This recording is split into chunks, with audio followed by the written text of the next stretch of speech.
Hello, everybody, and welcome into the WSSEA 2025 fall season. We're already into week 3 for some exciting Valorant action. And as always, my handsome friend D'Lo back in the booth with me. How are we feeling this evening, my friend? Handsome. Aw, stop it. Hot sauce. The escalating flirtation between us two. It's going. I'm curious to see where this all ends up. You know, the plot arc, the casters to lovers romance here. But also, battle brewing on the field here so far. Love and war closely interrelated. We got quite the big one. Ephrata stepping up to Southridge. 2, not 1, but 2 undefeated teams in one match. Yeah, it's Southridge, last year's state champs as well. Ephrata has already had some tough games to get through. I believe they toppled even the likes of Tenino in the preseason, yes, but off to a great start. Both of these teams have recently played the Mavericks as well. Both of these teams, of course, getting a win over the Mavericks. So 2 teams undefeated. Unfortunately, after today, only one will remain so. That's how sometimes the cookies got to crumble, but it does mean they each get a good experience early in the regular season to face the greatest of adversity that they're going to get up against. So it gives you a lot of good game tape to look at. It gives you a lot of good experience to utilize up against maybe those softer targets, and also some chances to reevaluate your game plan and execution strategies going forward. Lotus is going to be the map. You can see right behind me. Hot sauce. What should we be expecting from this battlefield?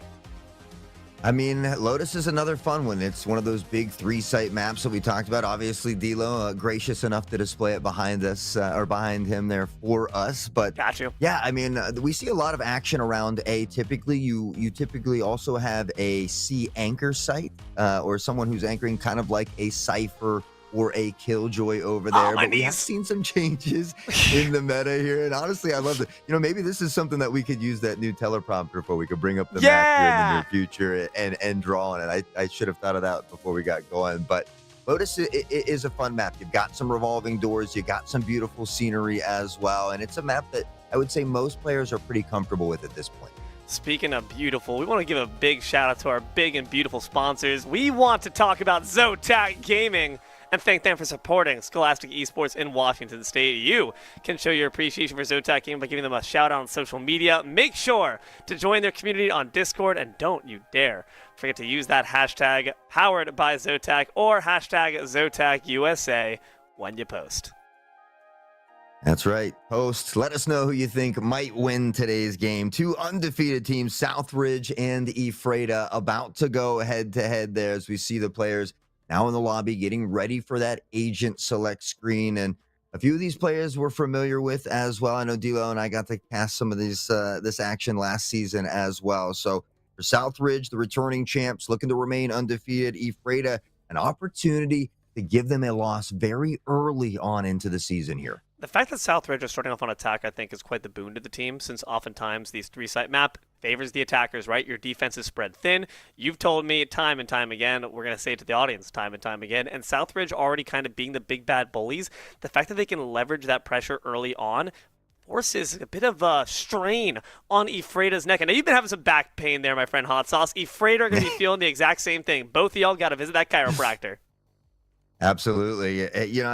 You're right. Starting out on the attack side can be a little bit more favorable on these three-site maps. But I think at the same time for Ephrata, if they're able to kind of dissect what Southridge is trying to do, where they're trying to send the majority of these attacks, find, 5, even 6 rounds, a tied half on that first side, then it could be smoother sailing for them as well. But yeah, these first couple rounds are going to be very crucial. We often talk about it, whether it's the pistol round in the first half or the second half. It really helps set the tone and the pace for those first couple rounds. And at the Scholastic level, we've seen a lot of these teams get in economic trouble where they don't save together, they don't eco together, they don't buy together, maybe 2 in this round, 3 in the following round. And it's something that's hurt a lot of teams be able to kind of find that footing and begin to get rounds of their own. So something I'll definitely be keeping my eye on.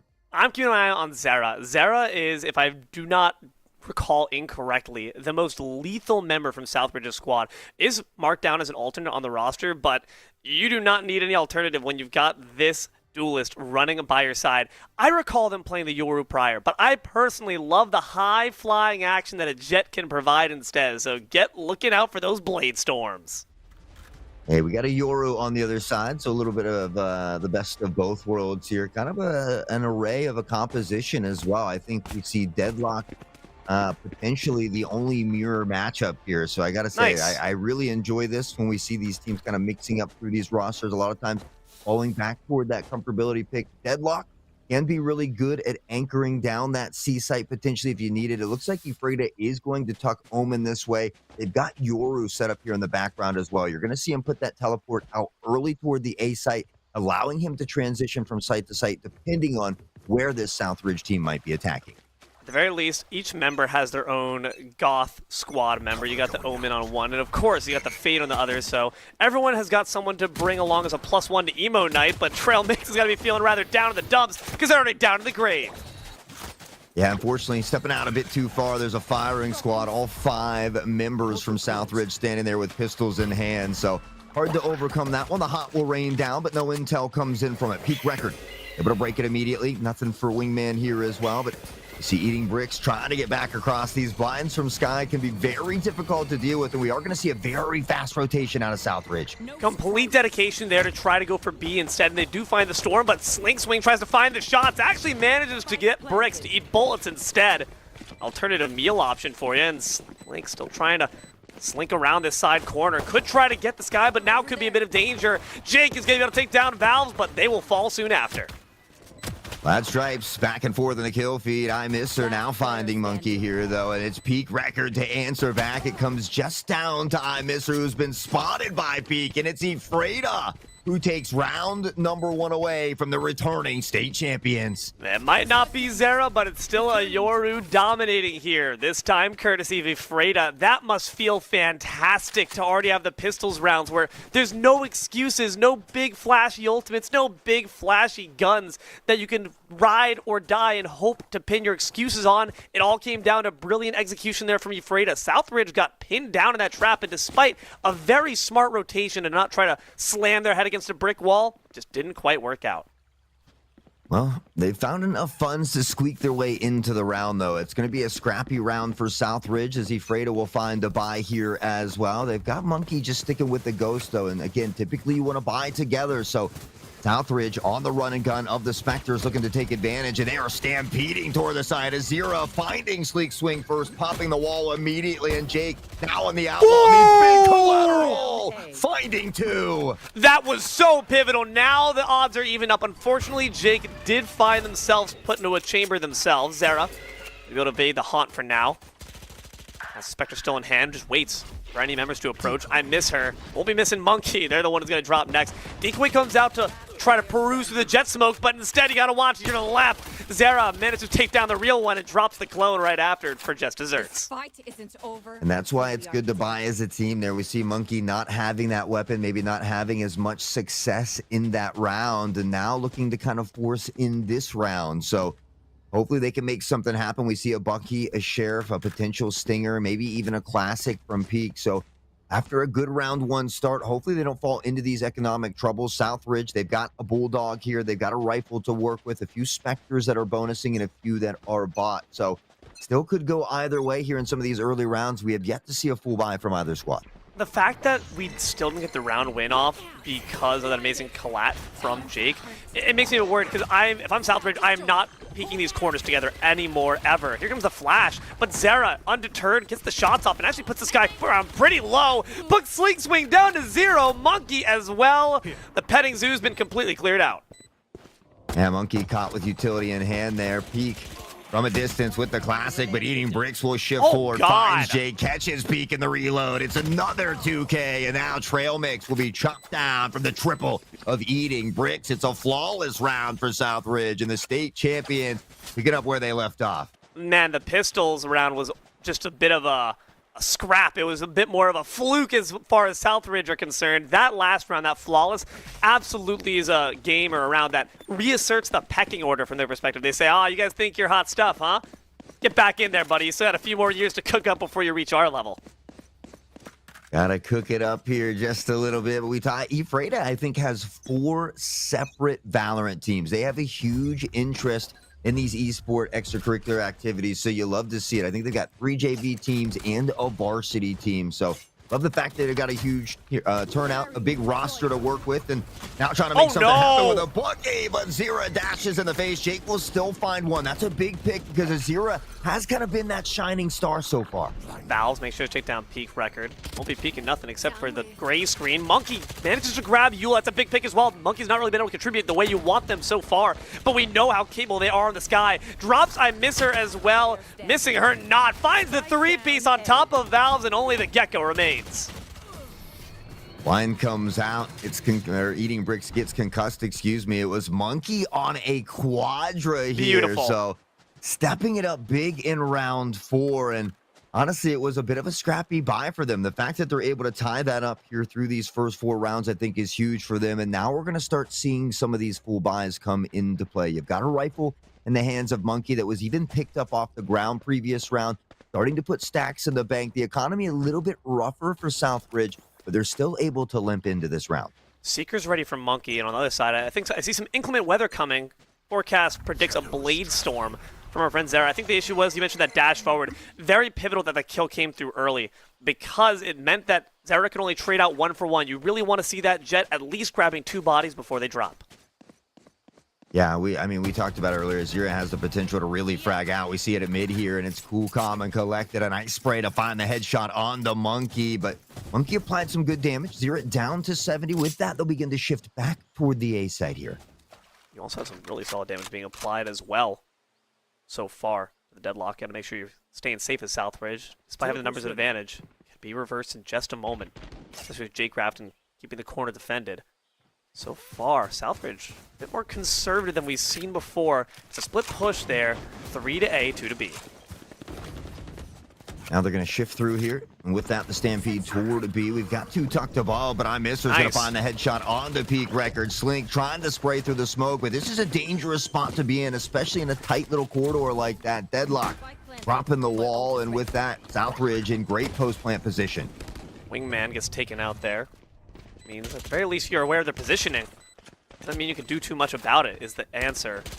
Fredo waits around the corner. There comes in the nade. Valve guns him down. Sling Swing will fall, but Valves is quickly answered back, courtesy of Trail Mix. 2-4, but a very low health Deadlock still, and the spike still planted. Eating bricks, make sure that Trail Mix is force-fed some more lead, and it's going to be one more round win to Southridge. Yeah, Chamber trying to teleport through the wall there so that he doesn't have to break it. Unfortunately, goes into the waiting arms of Zera. 8 and 2, 4 ults on deck here for Southridge. Now, Ephrata's ult economy is not far behind. They've got 2 that have ults and 2 that are only a point away. Yoru just 2 away as well, but these scrappy little buys that have been slightly uneven. We see it here again. Potential rifle with a Judge, a Spectre, a Classic, a Bucky. Really just a smorgasbord of different weapons and not saving together so that they can find that full buy in a following round. And again, with these ultimates, we've talked about this before. If you have them and you're such a high kill player, why not use them already? And in fact, Zera's going to listen. A knife for Monkey, but Jake grabs it and Trail combined for 2. Valves comes right back thanks to the res, but can they stay alive with that timer? Jake has the tour de force out here as well, but it's Zera and Valves to find the next 2. The blades don't quite connect here, and Zera will back off, but Eula has their back, pops the head of Slink, and now Valve with a plant down, and Chamber all alone with the tour de force. That's unfortunate. Not going to be quite the force you want to reckon with. Southridge can just stay safe around this spot. And of course, if you shoot that one, you do find Zera actually quite the solid target. Take some battle damage though for your troubles. And now with the Classic equipped, got to try to peek the corner, peek into the grave instead. Chained up, flame down. Valves wins it for Southridge. Few nice shots there from the tour de force. Unfortunately, just didn't have enough rounds in the mag to finish the job. And with the Classic, it gets exponentially tougher here. But Jake and crew, 6-5 kills there for Monkey as well. So certainly doing a great job. These rounds have been very, very close. And I think that has been a big difference maker, is getting this economy in check. I think if we would have seen Ephrata with a full buy in a couple of these rounds, they very well could steal a few of them back. But they're kind of continuously digging this hole at the moment. We see another scout, a guardian, a couple sheriffs here, or marshal, excuse me, along with the 2 sheriffs. So making their job a little bit tougher than it has to be. Yeah, hesitance to invest on the ultimates as well. 3 came out from Southridge, whereas it was only the tour de force from Ephrata. And at the end of the day, you're just not going to be able to match the economy, ults or otherwise, to keep up. Omen certainly couldn't. They're already dead. Monkey finds the first one. Nice guardian shot here as well. Great for the one-hitter quitters to the dome. Zera tucked in toward the back of the site here, waiting patiently as they begin to shift forward. Slink has the Bucky in hand. Now on the peek from Jake. Finds no one, but it's peek with a sheriff. Zera and Misser find 2, and don't blink, you might miss it. Ooh, those seeker shots. Even if the sky goes down, her legacy certainly will be remembered. Unfortunately, the fade might not be put down by Jake. Zera does answer back, and now, once again, only the chamber remains right around the corner, but Jake finds 1. Not going to be enough. Eula might not be a jet, but they've got blades of their own. They finished the job. Zera and Eula, they say, hey, if we're going to do this, we're doing it together. You love the team decision and the teamwork. Clearly just having some fun out there. They both pull out the knives, charge in. Jake finds 1, gets dangerously close to the second as well. That could be a round that Southridge potentially could have thrown away by going for the knives, but it comes up big. It is fun for them, and now Southridge up by 3. That's, again, hot sauce about these rounds chained together. Southridge have really not let off the gas for quite some time. It doesn't feel like there's been much respect from Ephrata. You have this Omen who's just not getting their utility off quickly enough to really find their value, and certainly can be the same said for Deadlock, as they are now dead, locked away. Miss her, gets 1 from Monkey, but Zera's the exchange. Not too shabby from Ephrata. Yeah, I mean, Southridge is just plowing their way in through here, and for Ephrata, they need to use some of this utility to try and slow that momentum down. They've got the weapons to do it in the hands of Peak Record. He finds another Peak shot here, but they need 3 more picks. They've got a couple ults, including the Dimensional Drift. Unfortunately, that one has just been thrown to the wayside. Crosshair placement sometimes all it takes, and eating bricks is the living proof of it, and Ephrata is the dying proof instead. 6-2. What are you doing if you're Ephrata to ensure that you can come back big? Again, it's the economy. We haven't seen a full 5-person rifle buy from this squad yet, and you're going to see it again right here. We've got at least 2 rifles, a couple Spectres as well. There's a sheriff in hand. a little bit of heavy armor, some of the rejuvenative armor as well, but it's just not that full buy that you need to win big rounds. In rounds where we've seen the guns be somewhat equal is where we've seen Ephrata get a couple of these rounds. And so I think, again, they're just making it a little tougher than it needs to be. Yeah, it's tough to save a round. You know you're going to lose it, but that ensures you get that full buy in the following round. It's a very good call. The fact that the pistols round, where everyone's quite literally on the most equal playing field of all, Ephrata are the ones who take it. When Southridge, though, are being a bit more cohesive, a bit more concerted with their buy-ins, they seem to have everything working in their favor. And same case here. Already one member down. The monkey cannot help you. Ooh, and Peak is so good with a rifle. I mean, we see these nasty headshots. They're able to take out Zero here as well, who, again, has been the raid boss. They're going to look to pressure anyway, though, and still trying to get on the B side. Ephrata has sent all the rotations this direction, but Southridge doesn't seem to care. Slink has other plans, though, and it's Eula to fall. Drops their doppelganger, and now they stand as the sole deadlock remaining. The revolving door. Mister's going to charge right on through. It's a regroup attempt here from Southridge, as they now bear the man down. So rotation over to C. Ephrata there to match. They do match this, but a little bit at a slower pace here. Eating Bricks able to get out here in front. 30 seconds left. Finds the headshot on the Peak. And now they've got control of the site. We see the rest of these members from Ephrata trying to shift that direction. If they could have just quickened the pace, they might have found Vows. Wow. But it's Misser. And now Vows for the second as well. Deadlock all alone, and they need a miracle. But Southridge, you look at the health of the remaining two players, and it is not great. Trapped in the ruse smoke, Slink Swing's got to try to find their opportune moment to make a mad dash for freedom or potentially to death. Slink Swing blindly fires through the smoke, takes down the creator of it, but Eating Bricks makes sure they will only be dining on the finest. One more round in the pocket of Southridge. Yeah, that's unfortunate. Southridge's additional player there was so low, but you see Deadlock swing out with utility in hand, and it's just tough because you don't have a way to shoot back when you've got that util in hand, and you're kind of exposing yourself there. So, you know, going for a decent play, it was a nice try at a clutch. Unfortunately, it just doesn't go their way, and that's why I talked about this scoreline really not doing this game justice. There has been 3 rounds, I think, at a minimum, that have came down to a one-on-one type situation that just unfortunately hasn't gotten in the way of Ephrata, and it's because they've been stuck with these Spectres at that range there as well. It's just the weaponry for Southridge has been superior at the moment. Dizzy comes out, the mosh pit as well. We're throwing elbows here. It's not a Metallica concert, it's a Valorant game instead.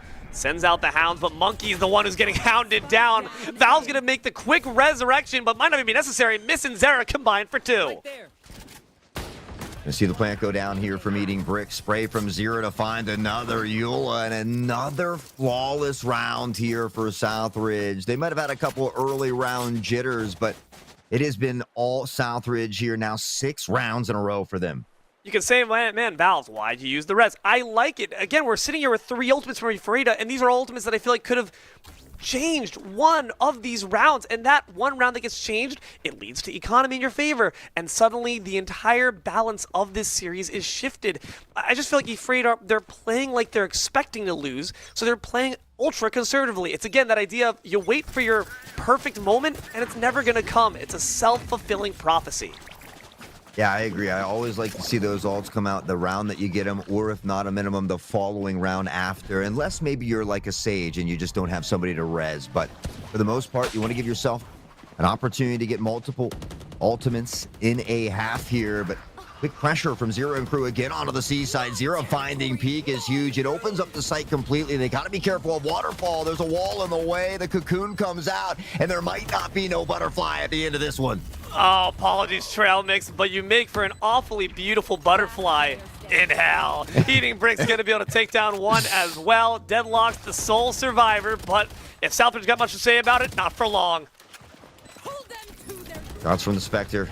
Sling tries to pull out a cocoon of his own. He gets Zero for a moment, but the teammate's right there to bust the cocoon. Zero will stand tall. 9-2 with one more round in the half. And I mean, despite those first 4 rounds that were very close, it has been all the previous state champs. And now they've got an Odin, an Op, 2 Odins maybe here potentially, and a couple rifles on the board. This might be a very dangerous round. Double All-Father situation here. This is going to be rough. Best watch out. Any trickster gods that lie in wait. The Norse granddaddy's about to punish you some. You do also have that Op, which is just scary to consider, but a Blade Storm even more so, right through the smoke. Not gonna be able to find any marks though. Uncharacteristic there from Zira.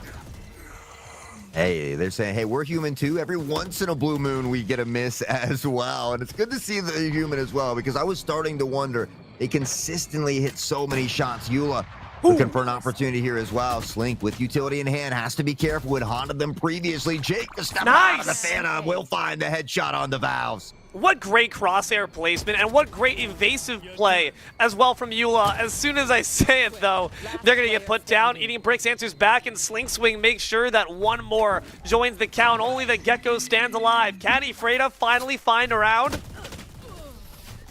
Yes, the answer is yes. Slink will pick up the Odin from a fallen opponent, and with that, put down the final body of Southridge. It's 9-3. Can they call upon the infamous 9-3 curse here for Ephrata? It's going to start with the pistol round, and maybe not a must-win round, but it's certainly going to make that job much more feasible. Well, Hot Sauce, you always talk about the fact that you win the pistols round, you're very liable to win the next, and that's just too big of a deficit for Ephrata if you are looking at it from their mental perspective as well as just what the scoreboard says.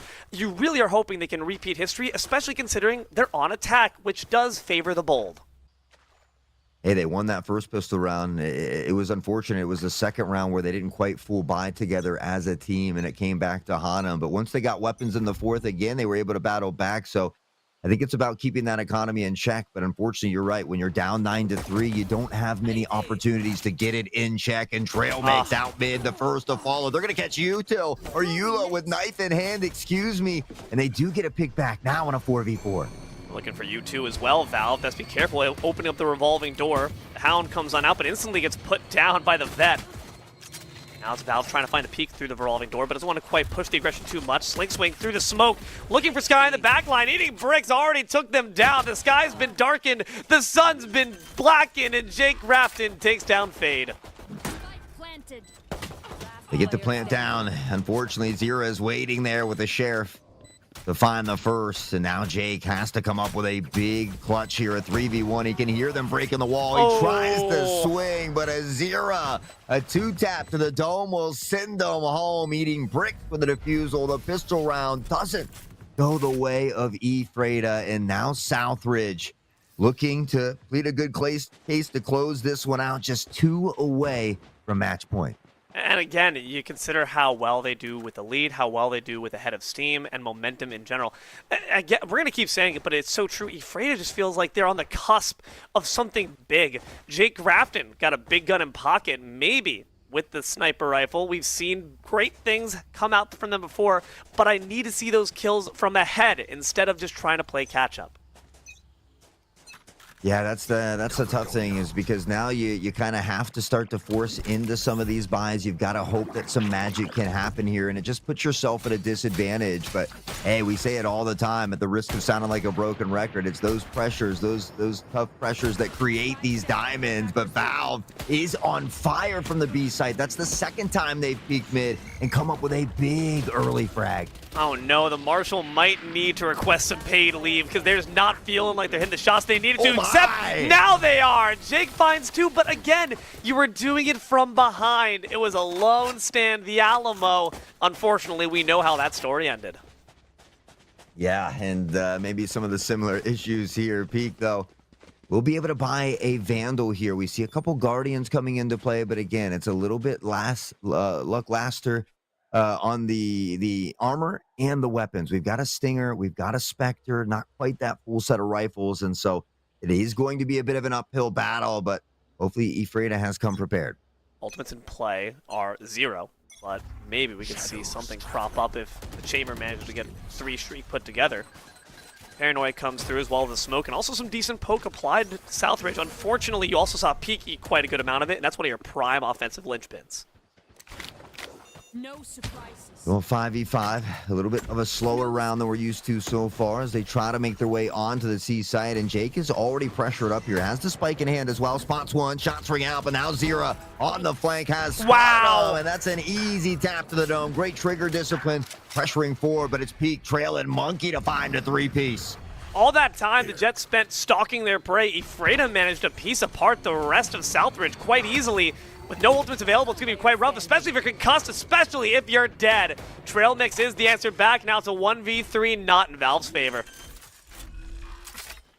And we'll go down. Ephrata looking to hang on for a little while longer here, Clove. Dancing with disaster momentarily. Time ticking away, though, and Clove is either going to have to quicken the pace or maybe figure out if they want to save that weapon or not. There's a lot you can do around the corner if you are this Ephrata team with pressure. You have the flashes from the sky. You have the Yoru clone to bait out options, especially for Valve, who you got to imagine is very fritzy on the trigger finger. Peak record gets an up-close and personal demonstration. Jake's forced to TP back. They did not feel confident with the duel. Ooh, and Jake will find it with a Guardian here. They slowly but surely begin to battle back. And interesting enough, I mean, they lose that pistol round, the one to follow, but they haven't let them really shake them just yet. That mental fortitude showing here as they continue to find some buys, even though they might not always be the best of buys. We do have 4 rifles in this one. The potential Spectre in the hands of Slink. Though Slink's going to come out with a rifle and rechargeable armor here, so another full buy round for Ephrata. Not quite the same for Southridge. We'll see if they can take advantage of this. You know what also is a bit rough? I'm catching a whiff of an ultimate on the front lines. It's going to be from that Clove. You can play a bit more risky now with the res, and I know Valve's very willing to do so. Instantly takes down 2. Make it 3. I'm not going to need that res. You can use it, though. My, oh my, Valves, they haven't We're really back. had an answer. We see the kill at mid. It will pop the ult, and now the blind as well. Monkey, Valves, and Monkey again. It's Plaid Stripes, but the damage is done. It's a quadra for Valves. Eating bricks does not need to do any work. Says, I'm full. You take the rest, I miss her. Sweep of the leftovers. Match point from Southridge, and I'm not going to lie, dude. It's exactly what we were mentioning. The fact that the Valve has that ultimate, you can just instantly come back into play, allows you to play it so much more recklessly to devastating effect. Yeah, I mean, she's basically a closet duelist, especially when that ult is up. And so it's good to see Valve using that character, that agent rather, to their full potential here. Coming up huge again at mid, putting Southridge up to match point here, and they give themselves 8 additional opportunities to close it out. Ephrata, a very scrappy buy for them, and at risk of catching their first L on the season. Misser and eating bricks, fine too, but Slink on the Bucky gets 1. At the very least, takes down Valve, but without the ultimate, they did not have the value they did prior. And even as a Clove, you go down, the Ruse Smoke is still available to be placed. So much utility at the hands of your Southridge. Eating bricks picks up a bit of their own, gets the Vandal, and instantly drops the puppy. Flash here as well, eating bricks completely blind, and it's Monkey to find the pick. They're trying to battle back. Slink will find Eula as well, and now it's a 3v2. They've turned the round around, but they've got to be able to close it out. And one of them is Zira, still waiting. I miss her in the wings, does trade out 1. If there's one player you want, though, it's this fancy footwork, knife-twirling, psycho son of a gun. Zira with the rifle. Yeah, if there's one person you want to clutch, it would be Zira. One down. They find Monkey, and now they just need one more, but Slink, the quadra kill of their own, and Ephrata continues to hang on. What a great ultimate by Slink. We didn't get to see who was the victim of the cocoon, but nonetheless, wrapping those silken threads around a target and never letting them go. The eternal embrace of death. Beautiful work. Unfortunate that Zero was turning corner there with the Cloudburst in hand. You sometimes get caught with utility in hand, sometimes it's a rifle, and sometimes you catch a bullet as a consequence. Catching bullets out here, but that's the dangerous thing. Ephrata, we talked about it. They need a bunch of rounds in a row, now up to 7 in a row. Southridge just needs 1, and really they could just eco together, but now we're seeing them kind of force in 2 players with Sheriffs as well, and it might just be that open door for Ephrata that they need to work back into it. Dimensional drift solely for utility. Seekers come out as well. We're really investing quite a bit, but Zera and Valve popping the pistols. The Sheriffs will sing, and it's going to be the death chorus of 4 members. Only the chamber remains. And unfortunately, has been spotted. They're closing in quickly. Jake, he can sense it. Zero, the one tap, and it's over just like that. 13-5. Southridge will remain undefeated as they go to 3-0, Ephrata to 2-1, but still a solid start to their season and a good fight against the returning state champions. And again, you consider the fact that Ephrata actually made some pretty solid headway in those last few rounds, and arguably, I think, should have had a few more beneath their belt when they were playing on defense. This was a really solid series from them, and you can absolutely imagine a timeline in a future time where they match up against each other in the regular season or playoffs, where Ephrata not only does better, but comes away with the victory. Yeah, 10 first bloods. I had to write that one down on here. 10 first bloods for Zera is absolutely insane. 6 plants for the Clove, both of them dropping 20 bombs as well, and Southridge just playing near flawless here today. Ephrata, again, they put up a good fight, and in rounds where they had a full set of weapons, a full set of rifles, they fared much better. I think they kind of battled themselves a little bit when it came to the economy. I really like the fact that we had just better use of our ultimates. We recognize value utility. I know they got nerfs. I know in general abilities got nerfs. However, you still recognize that those things are gosh darn useful. And you realize when you have this Clove who's got ultimate, you can be the entry fragger. Those blade storms were always used rather quickly, even if not to the best of effect. They're still trying. You got to make sure that whether it's the cash in pocket or the ultimates in your back pocket as well, you're using everything at your disposal. Another short but sweet day here for WSSEA. And honestly, I want to give a big shout out to LANFest as well, because this broadcast is part of LANFest's Scholastic Esports program. It's a program that supports this league and many others. And since launching, LANFest has delivered over 300 broadcasts to Scholastic leagues in both Washington State and Indiana.